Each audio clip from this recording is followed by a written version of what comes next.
Essayer d'aborder un petit peu une thématique de démarche positive que nous avons mise en place sur l'EHPAD de Lubersac, mais de façon beaucoup plus légère et beaucoup plus pratico-pratique. Voilà.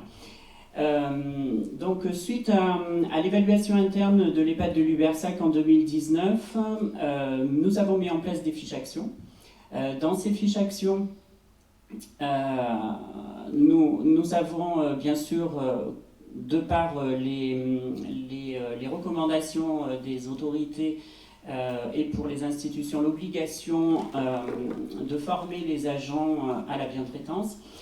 Nous avons, j'ai établi un cahier des charges. Quand je dis nous, je parle de mes collaborateurs au sein de l'équipe parce que je vais essentiellement parler pas forcément en ma personne, mais avec les collaborateurs de l'EHPAD qui sont les acteurs les plus importants dans l'accompagnement des résidents et des familles essentiellement, et bien sûr des représentants légaux au sein de la structure. Je me définirais plutôt comme un accompagnateur dans la prise en charge des résidents, puisque je tiens à mettre un point positif auprès des agents qui sont sur l'EHPAD et qui fournissent un travail d'exception.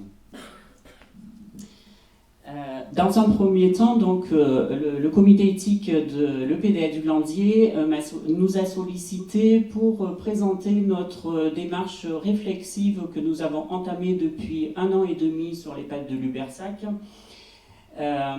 suite à l'élaboration d'un cahier des charges qui définit essentiellement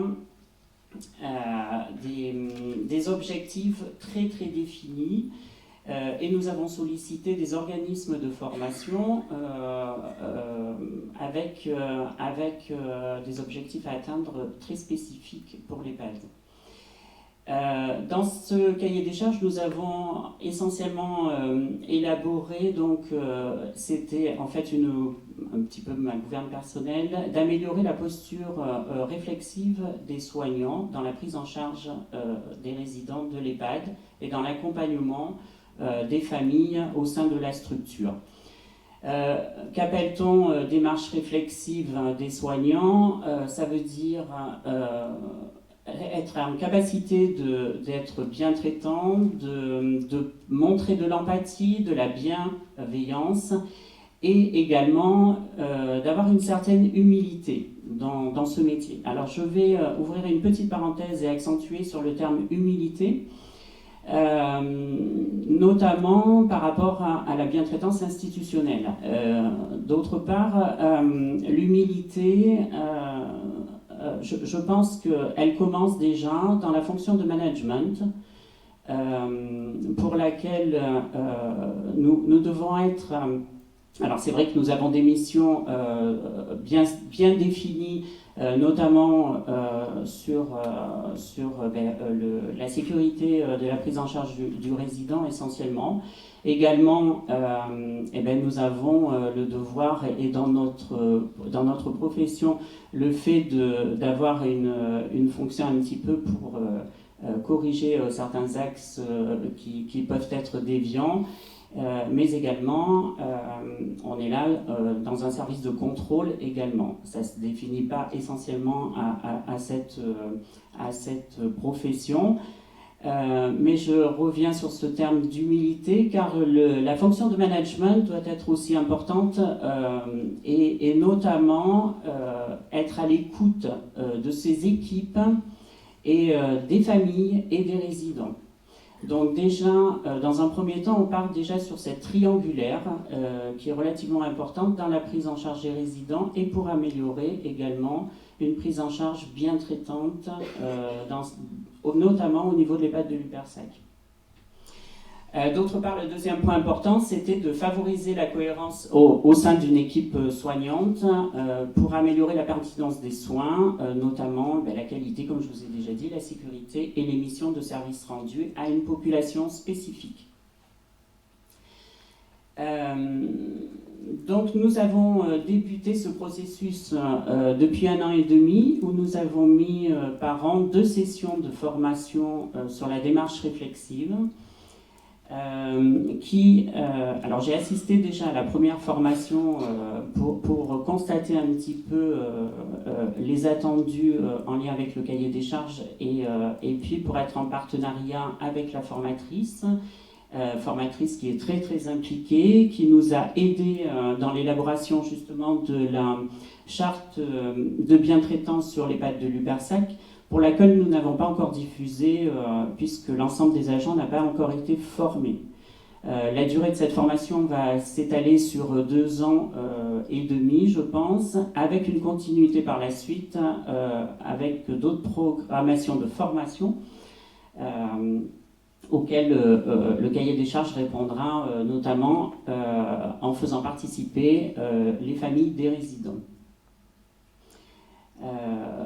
Dans ce contexte de formation, quatre thématiques apparaissent essentiellement. Donc la posture professionnelle des soignants, sur lequel la formatrice insiste assez lourdement. Elle part de l'analyse de pratiques professionnelles également, sur lequel les agents participent activement en prenant certaines situations qui restent bien sûr sous couvert du secret professionnel, mais qui permettent aux agents de réfléchir à leur approche dans la prise en charge des résidents et de mettre en corrélation que de faire un soin, c'est pas faire un soin pour faire un soin. Je vais prendre peut-être un exemple très pratico-pratique un peu plus longtemps dans l'approche de cette formation. Et nous avons également, alors déjà ce premier point, et nous avons également 2 autres points importants qui sont l'approche également du respect de la hiérarchie. C'est quelque chose sur lequel je tenais énormément. On aborde l'approche du respect de la hiérarchie, mais également du respect des familles, puisque les familles sont partie prise dans la prise en charge de leurs proches, essentiellement. Et sans les familles, on s'aperçoit que dans certaines situations, nous n'avons pas de réponse à donner dans un accompagnement qui soit bien traitant. Et en fait, c'est une source, ce sont des personnes ressources dans la prise en charge. Alors concrètement, je vais prendre la situation d'une résidente que nous avons eue sur l'EHPAD de Lubersac qui est arrivée, que nous avons accueillie et qui était dans l'opposition complète dans les soins. Et les équipes étaient en grande difficulté pour l'accompagner, y compris pour faire la toilette, pour l'accompagner en salle à manger, pour toutes les activités proposées qui étaient refusées par cette dame. Et en lien avec cette situation, nous nous sommes posé la question de savoir le pourquoi du comment, d'où la nécessité de mettre en place assez rapidement le projet personnalisé de la personne, en invitant la famille, la personne référente, l'aide-soignante référente et éventuellement l'infirmière, pour essayer de voir quelles étaient les difficultés dans cette approche de cette résidente. Nous nous sommes aperçus qu'au vu de son parcours de vie, en fait, cette dame avait un fils unique qu'elle avait perdu à l'âge de 19 ans suite à une méningite. Et cette personne avait été hospitalisée et en fait, on s'est aperçu qu'elle était en opposition complète avec les professionnels de santé. Dès qu'elle voyait une blouse blanche, c'était très compliqué pour l'aborder. Et elle en voulait essentiellement à cette profession, aux médicaux et aux paramédicaux. Sans cette intervention, sans ce projet personnalisé, nous n'aurions peut-être pas pu prendre en charge plus activement et correctement cette dame. Donc nous avons une approche un petit peu plus différente dans cet accompagnement. Nous avons un petit peu détourné la fonction de soignant en lui expliquant qu'elle était d'une part dans ses appartements, que nous étions là pour lui proposer certaines activités éventuellement, pour l'accompagner au mieux dans ses actes de la vie quotidienne, si elle le souhaitait ou pas, puisque certains jours elle est refusée, et donc nous sommes dans cette dynamique où si on n'arrive pas à faire un soin sur un temps donné, soit les soignants reviennent au cours de la journée, ou soit les soins sont faits le lendemain, puisque ça peut arriver également. Donc cette formation démarche réflexive prise en soin de la personne âgée, en fait, a été un moteur au niveau des équipes, et ce n'est pas tout à fait terminé.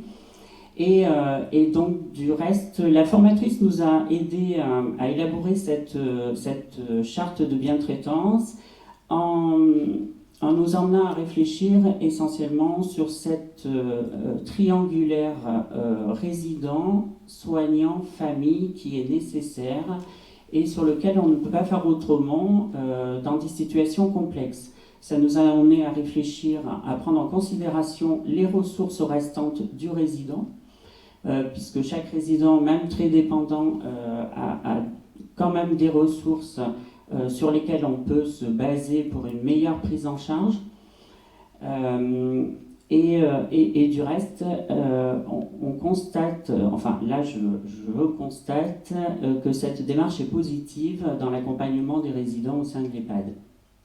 Du reste, je donnerai le micro à une collaboratrice qui est dans la salle pour qu'elle puisse vous faire un retour d'expérience de cette formation et la mise en application et le réinvestissement de cette formation sur le terrain. Donc en fait, les objectifs, nombreux objectifs étaient définis par rapport à ce système à cette formation et au cahier des charges, que je ne vous listerai pas puisqu'il y en a, voilà. Et il y a également développer pour les soignants un savoir-être professionnel pour éviter un épuisement professionnel. C'est abordé également dans cette formation. On travaille beaucoup, donc, comme je vous ai dit, sur l'analyse des pratiques. Essentiellement la posture professionnelle, je reviens dessus, une posture bienveillante à l'égard des résidents et des familles. Cette démarche entreprise sur l'EHPAD de Lubirsac, comme je vous ai dit, elle n'est pas terminée puisqu'il nous reste encore un an avec 2 sessions de formation. Sur lesquels les agents me font un retour très pertinent et en adéquation avec la prise en charge qu'ils souhaitent du résident. Ça, c'est quelque chose de positif, puisqu'ils comprennent qu'ils ne sont pas là pour faire un soin ou un acte à un temps donné, mais qu'ils doivent s'adapter au vu de l'organisation, bien sûr, de service qui, quelquefois, est un peu contrainte. Qu'ils s'adaptent en fait à une approche, un accompagnement personnalisé du résident. Alors je peux concevoir que sur certaines structures où le nombre d'effectifs peut être un peu réduit et les formations initiales de certaines personnes ne sont pas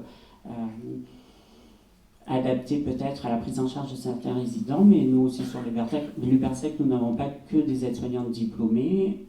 Je pense que c'est plutôt un état d'esprit que l'on doit mettre en place au niveau de nos services.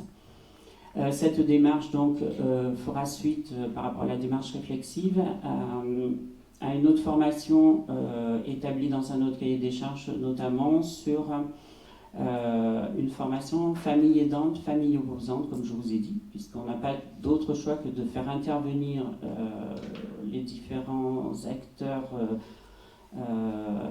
notamment les familles résidents soignants. Et je tenais à dire également qu'on peut parler de maltraitance, comme on a pu voir dans le PowerPoint en début de cette journée. La maltraitance, on ne peut pas l'appliquer essentiellement aux professionnels de santé qui, sur une période de pandémie, ont beaucoup donné, avec quand même un épuisement des professionnels, hein, on peut le constater. Mais elle s'attache également, on peut parler de maltraitance aussi des familles à l'égard des résidents. Ça arrive quelquefois où les soignants sont quand même malmenés, où les fonctions de management aussi sont malmenées, puisque quelquefois on rencontre des familles qui ne sont pas faciles à contenir et qui se montrent très agressives. Et nous avons la possibilité, je pense, dans ces cas-là, en tant que manager, de recadrer un petit peu les choses et de remettre et de pouvoir dire également à ces familles stop, ça suffit. Voilà, vous ne pouvez pas nous parler comme ça. On essaye de faire au mieux avec les compétences que l'on a auprès des familles. Et ceci, bien sûr, dans un respect mutuel qui n'est pas toujours bien établi. Donc voilà, cette démarche sur l'EHPAD de Lubersac, c'est vrai que nous sommes en pleine réflexion par rapport à ça. Elle a pour objectif aussi de mettre en place des staffs réflexifs qui vont nous permettre donc de réfléchir en équipe à certaines situations que nous rencontrons et qui peuvent être problématiques, chose que l'on fait déjà au niveau des transmissions. Après, ces staffs réflexifs nous permettront peut-être de faire remonter une saisine au niveau du comité d'éthique de l'EPDA pour aborder certaines problématiques. Voilà ce que j'avais à vous dire un petit peu par rapport à la démarche qui est entreprise sur l'EHPAD de Lubersac. Je voudrais simplement laisser la parole à ma collaboratrice, Madame Blondel, aide-soignante dans une unité protégée, pour qu'elle vous dise un petit peu ce qu'il en est du retour de cette formation et ce qu'elle a pu ce qu'elle a pu réinvestir au niveau de cette unité éventuellement. Voilà, je vous remercie.